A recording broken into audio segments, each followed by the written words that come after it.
Today's video is sponsored by the Ridge Wallet. I had such high hopes for that day, but it turned out to be one of my worst days ever farming. You know, it was a regular old farm morning a couple of years back. I was getting ready to go outside. I walked out of the house, saw Pablo Barn Cat, greeted him, greeted the day. I was feeling very, very happy and optimistic about that day. But when I got out to the duck house that morning, I started to notice that something was wrong. Usually when I would be getting outside and letting the ducks out for their morning, the noise of the ducks would be deafening. Like you could hear them quacking away, wanting to get outside, wanting to run around, wanting to be free, and all I heard was this eerie silence. And I walked up to the duck house, and I actually peeked in the window, and I could see Samuel Puddle Duck and Jemima Puddle Duck, my two Pekin ducks. You know, they're like the big white fluffy type of duck, and their heads were streaked with red blood. And that's when I knew something was really wrong. Release the Quacker!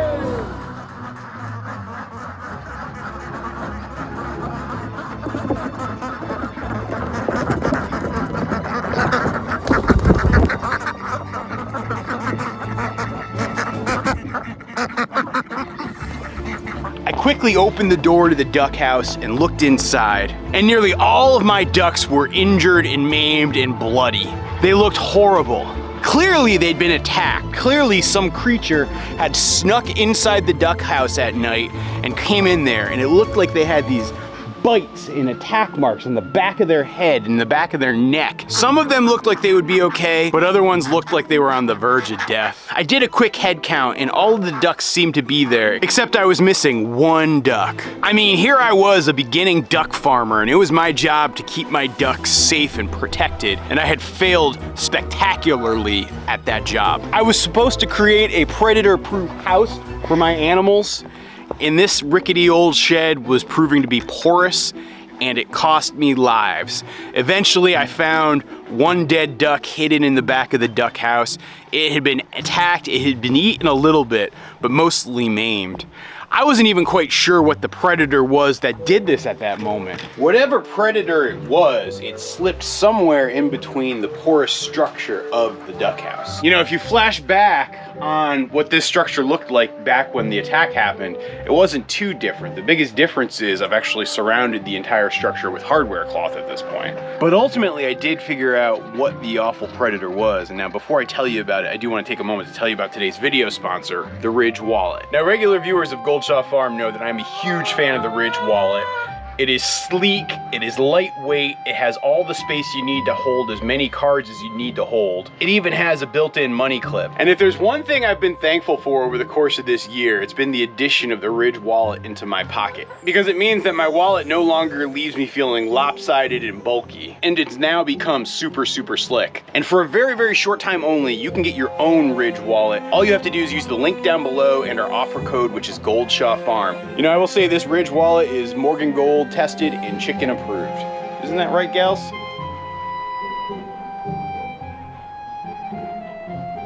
When I started looking online and researching, I started to come to a conclusion though that based on the wounds and the type of attack, as well as the number of animals that were missing, as well as the fact that it would have taken something rather small to sneak into that duck house, and eventually after my wife and I attended to the wounds of the ducks, we realized that the attacker was probably a mustelid. Quite possibly the most dangerous type of predator you can have on your farm. Mustelids, or Mustelitidae, or Mustelitidae, or I can't even say the word right, but that are a family of mammals, and specifically those mammals include martins, fishers, ferrets, polecats, wolverines, badgers, mink, and weasels. Because I'm the weasel. Weasels, man, you gotta freak on the weasels. So yeah, that's a pretty broad grouping of animals, but that's very much the type of animal that it seemed like I was contending with. And now it wasn't to say that I thought a skunk was sneaking into the house, but I was pretty sure that a weasel or a mink or a marten was probably the culprit that attacked my birds. So later that day, what I decided to do was to try to trap it and capture it. And so what I did was I set traps all along the perimeter of the house. I set up trail cameras to watch and see if I could understand what was going on. And I locked my ducks up that night, and I really hoped for the best. I also even patched up part of the house where I thought that the animal might have snuck in. And even to this day, you can see those boards drilled and nailed in there. Later on, I would come in and attach hardware cloth to everything, but again, that wouldn't happen until later. That night, I had a fitful night of sleep. I was tossing and turning, and I got out here as soon as the sun broke to come and check to see what was going on. When I got out here, the first thing I noticed was I did actually catch one of the mustelidae, or mustelids, in a trap. And specifically, that animal was a skunk. You know, skunks are part of that broader family with the weasels and the minks and the martens, but scientists have classified them as a separate subcategory known as the Mephitidae. I know, my pronunciations are horrid. And that's because they exclude a significant amount of smell from their glands. You see, one of the recognizing characteristics of mustelids in general is that they often have oils that emit from their anal glands. And so that's part of the classification for those animals. So when I first saw that skunk, I thought everything was okay, but when I looked inside the house, I came in and found more dead ducks and more attacked ducks. The predator had gotten back in, and the predator had done even more damage. I mean, as you can see, as you see my ducks here in modern days, right? Some of these ducks that are drinking from the water, including Jemima, the white one, as well as these two in the foreground, they were some of those ducks that were attacked. And in fact, if you actually look at this duck right here and look at her neck and how her head looks kind of wobbly and weird, that's because she's never been quite the same ever since that attack. And her head has always been sort of screwed on, just a little bit weird. And then you'll notice this duck here, she's actually got a blue foot tag on.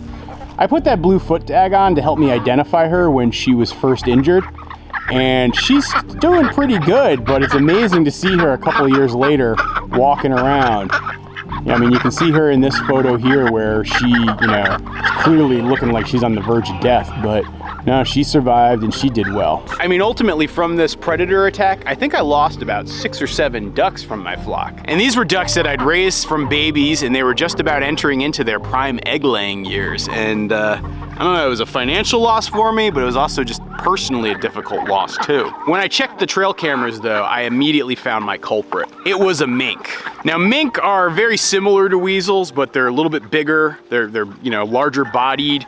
They're aquatic, and since we have, a number of streams and tributaries around here on the farm, I mean, it's so close, right? So right there behind the goose house, you can see like that woods, like probably, I don't know, 400 feet from where I'm standing right now, there's a pretty good sized brook that's running through, and the ducks were living just right there in that house. And so the idea of the mink coming in wasn't too shocking for me. And now the craziest part of this story was, when I was inside that house looking at my dead ducks, I didn't know it at the time, but the mink was actually still inside the house hiding. And it wasn't actually until I started to review video footage after the fact and noticed that Pablo Barncat was very much fixated on the house and something inside the house, did I realize that he was still hiding in there and he didn't leave until I walked away to go get medical supplies to go treat the ducks. Yeah, Kaiser Soze, man. Kaiser Soze! Kaiser Soze! Now, when it came to the skunk, I very carefully ultimately released it back into the wild at another part of our farm. But when it came to the mink, I actually started to try to trap it. And for several weeks, I was putting out conibear traps to try to snap it and catch it. And I just didn't have much luck with that because I'm kind of a novice trapper and really didn't know what I was doing, especially at the time. Not that I really know what I'm doing right now. But ultimately, I never captured the mink, and who knows, maybe that mink still runs free to this day. The way I ultimately solved my problems to ensure that my ducks would be safe were, number one, I built this duck house, which is, very much a protected structure where a mink couldn't break in, and even down to the fact that you can see it like raised up about 2.5 feet off the ground. That's because it makes it harder for a mink to actually try to push its way in, or for a weasel to try to push its way in either. Because when it comes down to it, if you're a poultry farm, minks, weasels, and other mustelids are absolutely the most dangerous predator you will face. Some folks will think that coyotes or foxes are the most dangerous predator, or a bobcat is the most dangerous predator just because they can easily kill and just grab a bird and run away with it. Others will say that hawks are the most dangerous because they can swoop in and it's very hard to control the skies. But I will argue the case anywhere, anytime, that mustelids absolutely are the worst because of a couple of reasons. Number one, they are super sneaky and super small, and they can easily get inside a lot of spaces other predators can't. You know, for all the fear that folks have about coyotes, right? You know, a coyote can dig into a chicken house or a structure that's, you know, connected to the ground that doesn't have hardware cloth buried. But when it came to a structure like my duck house, there was no possible way a coyote was gonna ever get inside. But when you think about things like minks and weasels, right?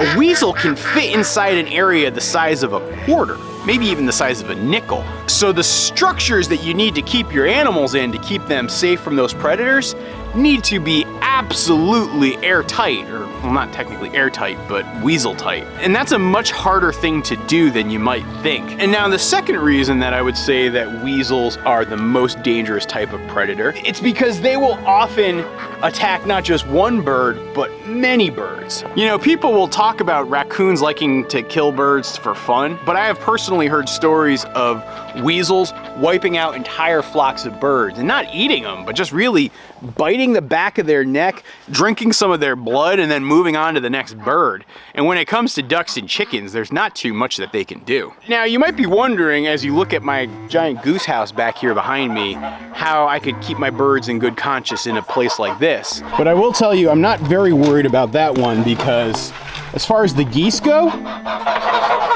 they're pretty safe inside of here. You know, minks and weasels are gonna be happy to pick on chickens and ducks all day, but they're not gonna wanna mess with a goose. And so if you're actually out here watching this video and wondering what you can do to protect your animals, introducing something like a guard goose would most definitely be one of the suggestions I would have for you. I think having a dog like Toby around also scares some of them away. And then the other animal that I think is really important is actually having barn cats. Because for the most part, minks and weasels, their main food source is gonna be rodents.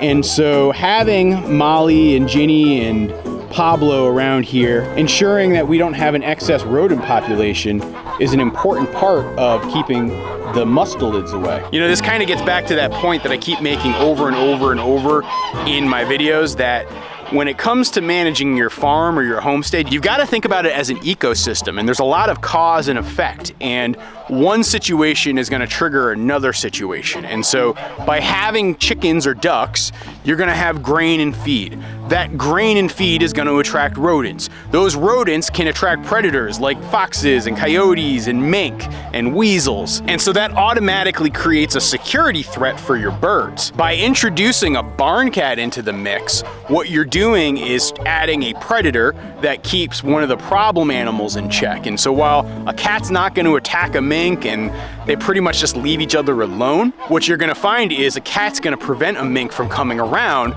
by preventing the food source for that mink from coming around. All of this has been one of those hard lessons that I've learned on my farm by trial and error. And part of why I pass it along to you guys here today is I want to make sure that others don't have to experience that same loss and that same frustration. And so if you're thinking about getting birds, or if you have birds and you're thinking about predators, don't forget your mustelids, your minks, your weasels.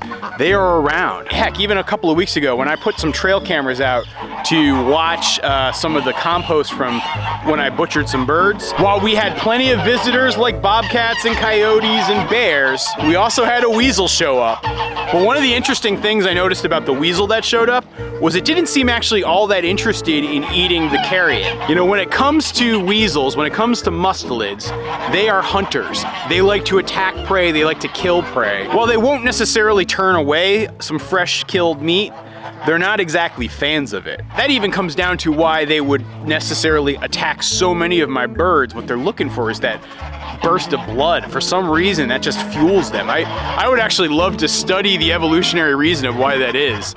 It's kind of horrifying and fascinating at the same time. But that's probably a topic for a future video. Now come with me as we try to go call cows. So as you guys know, we have our herd of cattle. They're still outside of here. I think tomorrow is going to be the day when I move them from out here into the barn. And in order to do that, what I've been doing is bucket training them. I've got this little bucket full of alfalfa cubes that they like to eat. When I move them into the barn, there's actually a couple of spots where there's no permanent pasture. And I want to see if I can, just using this bucket, move them along. I'm gonna put up obviously temporary fencing to try to prevent them from running away, but there is a risk and they could like escape the farm and go run out into the road. So that's why this bucket training is so important. Good morning, cows. How's it going? I got your favorite. Come with me. There's the acre, man. You want one? There you go. Good job. Good job. Back away. Don't get too aggressive.